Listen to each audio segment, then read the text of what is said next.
Sobat Edik, welcome back di Anime Edik. Masih dengan Babang di sini dengan video yang masih membahas nostalgia chapter-chapter awal sebuah anime. Semoga video ini bisa memenuhi keinginan Sobat Edik yang mungkin aja lagi ngajakin teman, saudara, pasangan, atau aja orang tua untuk menyukai anime tertentu. Tapi namanya juga awal, biar paham tuh isi ceritanya harus nonton lagi dari awal. Nah, Anime Edik lah tempatnya. Hehehe.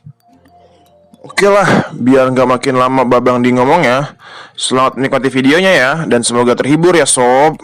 Tapi, sebelum lanjut ke videonya, jangan lupa untuk mensubscribe dan nyalain lonceng notifikasi untuk channel ini ya, biar Babang di makin semangat bikin dan upload video-video selanjutnya.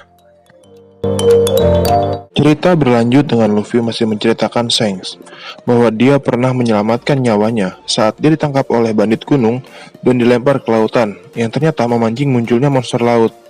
Shanks pun berhasil mengusir monster laut, tapi dia harus kehilangan satu tangannya. Scene berganti, dan di sana terlihat anak buah bajak laut hidung merah bagi berhasil mendapatkan sepeti harta karun sedang mengarungi lautan. Mereka melihat ada kapal kecil dan mencoba untuk mendekatinya. Ternyata di sana ada wanita berambut oranye yang sebelumnya berhasil mencuri peta Green Line di pulau sebelumnya. Dan ternyata semua ini adalah sandiwara si perempuan tadi. Dia berhasil menipu anak buah bagi serta membawa harta dan kapalnya lalu pergi. Di saat yang sama, Zoro dan Luffy mulai merasa lapar di tengah lautan ini. Luffy mencoba untuk menangkap burung untuk dijadikan makanan, tapi malah hal konyol yang terjadi. Dia tersangkut di mulut burung itu dan terbang. Zoro yang mencoba mengejar Luffy pun berusaha keras. Namun Zoro kehilangan jejak karena secara kebetulan anak buah bagi yang tadi tertipu bertemu dengan Zoro. Awalnya mereka bertiga ini ingin merampok Zoro, tapi setelah tahu di hadapannya adalah Zoro, mereka bertiga babak belur. Hehe, makanya jangan suka sotoy.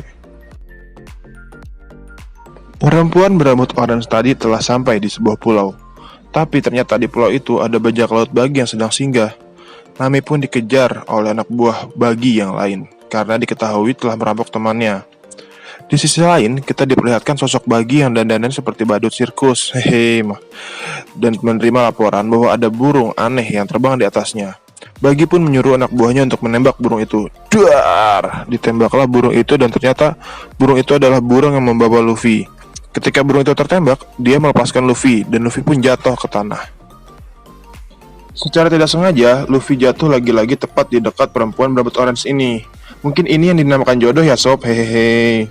Dan ternyata, perempuan ini sangat cerdik dan sangat cepat membaca sikon. Dia yang sedang dikejar-kejar oleh beberapa anak buah bagi, lalu melakukan acting seolah Luffy itu adalah bosnya. Lalu ia pun pergi, aji mumpung banget ya sob ini. Hehe, ini actingnya mantep banget dah pokoknya. Nah, anak buah bagi pun mengalihkan perhatiannya ke Luffy karena percaya oleh actingnya perempuan tadi. Baka Sencho kita ini benar-benar santuy sob. Dia bodoh amatan dan tetap mikirin perutnya. Hehehe. Bentrokan pun terjadi. Dengan sekejap saja Luffy bisa mengalahkan mereka. Mendengar ada suara bentrokan, Nami berpikir Luffy akan kalah. Namun ketika dia melihatnya, dia kaget dengan kemampuan Luffy.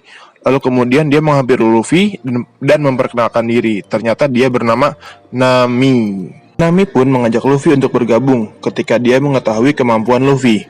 Tapi Baka Sencho kita ini nggak akan mau namanya ngikut sama orang. Dan akhirnya Nami mentraktir Luffy untuk makan di sebuah restoran untuk ucapan sekedar tanda terima kasih. Di sana Nami ini sedikit bercerita tentang Greenland dan dia mengaku dirinya adalah seorang navigator yang hebat. Mendengar kata navigator, Baka Sencho kita ini instingnya sungguh gercep untuk mengajak Nami bergabung dengan krunya dan ikut dengannya. Tadinya Nami terlihat mau, tetapi ketika mendengar menjadi bajak laut, Nami menolak keras untuk menjadi bajak laut karena dia membenci bajak laut lebih dari orang lain. Tapi melihat situasi yang seperti ini, akhirnya Nami mau dengan syarat. Dan syaratnya adalah Nami ingin Luffy menemaninya menemui bagi, tapi dengan keadaan terikat. Gak tahu dah ini gua rencananya tuh apa sebenarnya ya. Dan Luffy pun iya aja, namanya juga Baka Sencho. Kalau nggak gila bukan Baka Sencho namanya. Akhirnya Luffy dan Nami pergi menghampiri bagi. Entah rencana apa yang ada di otak Nami. Dia memberikan Luffy dalam keadaan terikat ke bagi dan juga peta Greenland. Setelah itu dia merayu bagi untuk menerima di kelompoknya. Dan bagi pun saat itu setuju-setuju aja. Luffy pun akhirnya dikurung di kandang besi yang sempit dan dengan tangan terikat. Namun, sepertinya kenyataan tak sesuai dengan apa yang direncanakan oleh Nami. Di saat pesta penyambutan Nami tersebut, Bagi mengeluarkan sebuah meriam, di mana dengan sekali tembak, meriam itu bisa menghancurkan beberapa bangunan. Dan Nami disuruh untuk menembak Luffy dengan meriam itu. Karena sadar sudah tidak sesuai rencana, Nami pun melakukan pemberontakan. Dan di saat Nami sudah terpojok karena dia sedang berusaha untuk memadamkan sumbu dari meriam itu, Zoro pun datang untuk menyelamatkan kaptennya. Wih, akhirnya Zoro datang. Mendengar nama Zoro, semua orang di situ pun terheran. Kenapa Zoro bisa ada di sana? Apakah dia bermaksud untuk menangkap mereka? Kemudian terjadilah bentrokan antara Bagi dan Zoro yang tidak bisa dihindari. Di mana di sini Zoro, Luffy, dan Nami tidak mengetahui kemampuan Bagi. Zoro berhasil menebas Bagi dengan mudah. Kemudian Bagi berakting seperti sudah kalah. Ketika Zoro sedang lengah, Bagi berhasil menusukkan pedangnya di perut samping Zoro. Lalu dia pun menjelaskan kemampuannya bahwa dia sudah memakan buah iblis yang bernama Bara-Bara Nomi yang menjadikannya manusia belah, di mana tebasan benda tajam tidak akan menebasnya. Jadi pedang itu nggak akan mempan terhadapnya.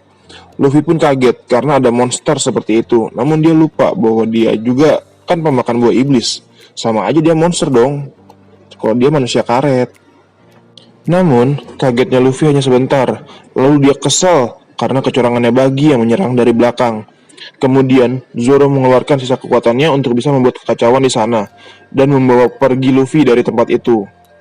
Ketika sudah bisa berhasil kabur, Zoro sudah kehabisan tenaga dan pingsan di depan pet shop yang ada di kota itu.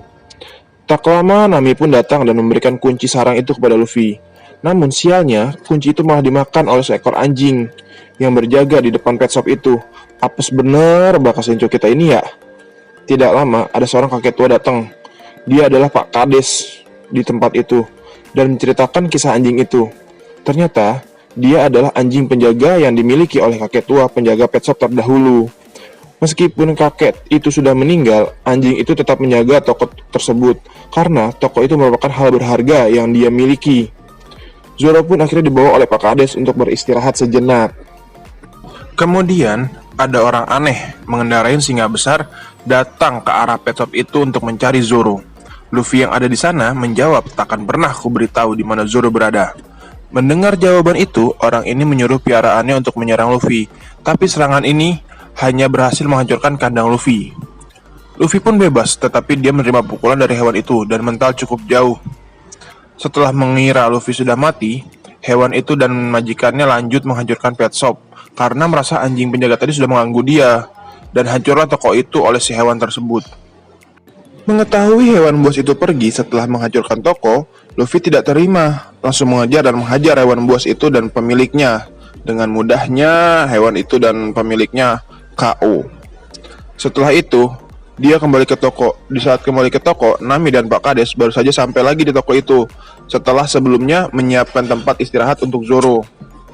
Melihat kehancuran yang terjadi, Nami mengira ini terjadi karena Luffy bertarung hanya untuk menunjukkan siapa yang kuat, layaknya hal yang sering dilakukan oleh bajak laut. Bertarung untuk mengetahui yang terkuat. Nami pun ngoceh-ngoceh meluapkan amarahnya di depan Luffy dan Pak Kades. Pak Kades pun melarainya, namun di situ Nami lihat Luffy nyamperin anjing penjaga dan memberikan tentengan yang dia bawa dan berbicara beberapa hal. Di sini Nami mengerti, ternyata pertarungan tadi dikarenakan tidak terima harta berharga anjing tersebut dihancurkan. Nami pun minta maaf pada Luffy. Luffy pun dengan respon yang sangat bijaksana bisa memaafkan Nami. Oh, cowok-cowoknya so dewasa banget Baka Sencho kita. Cerita berpindah kepada pawang hewan buas tadi yang dengan mudah dikalahkan oleh Luffy. Dia sedang melapor ke Bagi bahwa dia telah dikalahkan oleh Luffy. Bagi pun yang tak terima langsung mempersiapkan diri. Di saat yang sama, Pak Kades tadi sedang berusaha untuk melawan Bagi. Luffy dan Zoro pun bersiap untuk pertarungan. Lalu Luffy, Zoro, dan Nami datang ke tempat Bagi. Yang di sana ternyata sudah ada Pak Kades itu.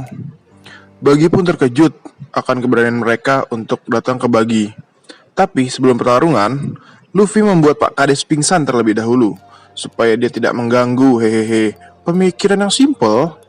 Tapi cuman caranya itu loh. Baka Sencho kita ini benar-benar dah kelakuannya. Setelah mengamankan Pak Kades, Luffy pun langsung memulai pertarungan. Dengan bacot no jutsunya, hehehe, Bagi terpancing amarahnya, langsung menyiapkan meriam dan menembaknya ke Luffy. Nami dan Zoro menghindar, tapi tidak untuk Bakasenjo kita. Dengan Gomu Gomu Fusion, dia memantulkan kembali meriam yang dilontarkan kepadanya dan tepat menuju kelompok bajak laut Bagi. Bagi pun selamat dengan menggunakan anak buahnya sebagai tameng. Dan di sana juga terlihat orang yang bernama Kabazi. Sepertinya dia lumayan. Dia seorang pemain pedang akrobatik menggunakan sepeda roda satunya. Tenenonet. Namanya juga pemain sirkus lah ya. Kabaji pun menyerang, tapi tertahan oleh Zoro. Dan terjadilah pertarungan antara Kabazi dan Zoro. Di sini, Zoro meminta Luffy jangan ikut campur dalam pertarungannya. Kabazi yang mengetahui Zoro memiliki luka, terus saja menyerang bagian luka itu. Beberapa kali serangan itu berhasil mengenai luka Zoro. Dan ada satu momen di mana Bagi ingin ikut campur membantu Kabaji. Dan di sini pun Luffy menghalanginya. Dan terjadilah serangan Santoryu khas dari Zoro yang membuat Kabaji langsung tergeletak tak sadarkan diri. Setelah itu, Zoro pun meminta izin kepada Luffy ingin tidur sebentar dan sisanya terserah Luffy lah. Selanjutnya adalah pertarungan kapten versus kapten. Sebelum pertarungannya dimulai, Nami memutuskan untuk melarikan diri dari pertarungan itu dan lebih memilih kabur sendiri meninggalkan Luffy dan Zoro. Tapi perempuan ini tidak akan pergi dengan tangan kosong. Dia menerobos masuk ke tempat hartanya Bagi dan mengambil semua harta yang ada di sana beserta dengan peta Green Line. Namun ketika hendak kabur, dia harus melewati tempat pertarungan Luffy dan Bagi tadi. Dan di sana Luffy terkena serangan dari Bagi tepat di mukanya serta mengenai topinya itu. Melihat topinya sedikit rusak, Luffy langsung marah ke Bagi dan berkata bahwa topi itu adalah hal yang sangat berharga baginya. Nami pun terharu dengan omongan dari Luffy tersebut dan merasa kenal Luffy lebih jauh lagi dan lebih akrab. Bagi yang mengetahui topi ini adalah benda berharga Luffy justru terus menyerangnya, malah berhasil menusuk bagian atasnya. Ketika topi itu berhasil dirusak oleh Bagi, Luffy kembali mengingat momen di mana Shanks pernah menolongnya dan menitipkan topi itu kepadanya. Ketika topi itu berada di tangan Bagi, Bagi berkata kepada si Luffy ini, "Kenapa topi ini sangat mengingatkanku dengan si rambut merah ya?" Luffy yang mendengar hal itu pun bilang, "Kalau kau kenal dengan Shanks, dia menitipkan topi itu kepadaku, dan aku akan mengembalikannya setelah aku menjadi bajak laut hebat nantinya. Itu adalah janji kita." Ketika Bagi tahu ternyata topi itu dulunya adalah milik Shanks, dia langsung melempar topi itu ke tanah dan menginjak-injaknya, karena dia memiliki dendam kesumat sama Shanks. Lalu Bagi bercerita bahwa dia pernah satu kapal dengan Shanks dan sempat akrab. Cuman hal itu berubah karena Bagi mengira Shanks lah yang menyebabkan dirinya memakan buah iblis itu, padahal dia baru saja dapat peta harta karun, di mana lokasinya terletak di dalam laut. Jadi, jika dia memakan buah iblis, maka dia tidak bisa menyelam ke dalam laut. Kembali ke area pertarungan. Di sana Bagi melihat Nami berhasil mencuri semua hartanya. Bagi yang sangat gila dengan harta tidak akan membiarkan hal itu terjadi. Lalu Bagi membelah tubuh bagian atasnya untuk menyerang Nami, tapi bagian bawahnya tidak. Ketika hampir sampai di dekat Nami, Luffy menyerang di area selangkangan Bagi, dan Bagi pun kesakitan. Aduh, itu rasanya kayak gimana ya? Selangkangan coy.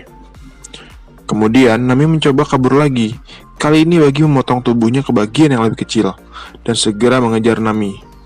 Tapi Luffy malah menyerang kakinya, dan Bagi pun gagal fokus. Ketika Bagi ingin mengembalikan tubuhnya ke keadaan semula, yang berkumpul hanya telapak kaki, pergelangan tangan, dan kepala saja. Yang lainnya berhasil dicuri oleh Nami dan diikat. Setelah itu, Luffy pun langsung mementalkan badan Bagi jauh sekali dengan kemampuannya. Setelah pertarungan kelar, Nami ternyata membagi dua harta yang dia curi tadi dan memberikannya setengah untuk Luffy ditambah dengan peta Green Line. Kemudian Luffy mengambil kesimpulan bahwa Nami ingin bergabung dengan bajak lautnya. Nami jelas menolak. Jika bergabung jadi bajak laut, dia hanya akan bekerja sama karena tujuannya satu, yaitu Green Line. Ya, buat Bakayaru kita ini mah oke lah, yang penting gue punya navigator, gitu kali ya dalam otaknya ya. Tak lama setelah itu, penduduk desa datang dan melihat Pak Kadesnya pingsan. Dan mereka salah paham dari apa yang Luffy sampaikan. Yaitu sih, salah Baka Sencho kita ini. Kalau ngomong gak dioyak dulu sih, main nyeplak-nyeplak aja. Akhirnya, Luffy membawa Zoro dan Nami untuk kabur ke dermaga. Penduduk kota pun ingin mengejar mereka, tapi dihalangi oleh anjing penjaga tadi. Pak Kades pun bangun dan bilang ke warganya bahwa tidak ada yang boleh membenci ketiga anak muda itu selain aku. Sambil berlari ke arah dermaga dan dia bilang setelah ini akan aku ceritakan semuanya.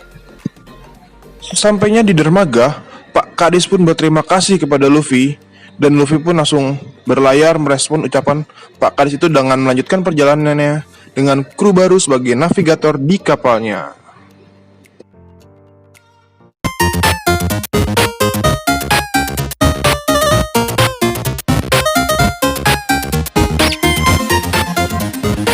Terima kasih sudah menonton video ini. Sampai jumpa di video selanjutnya ya. Salam Anime Edik.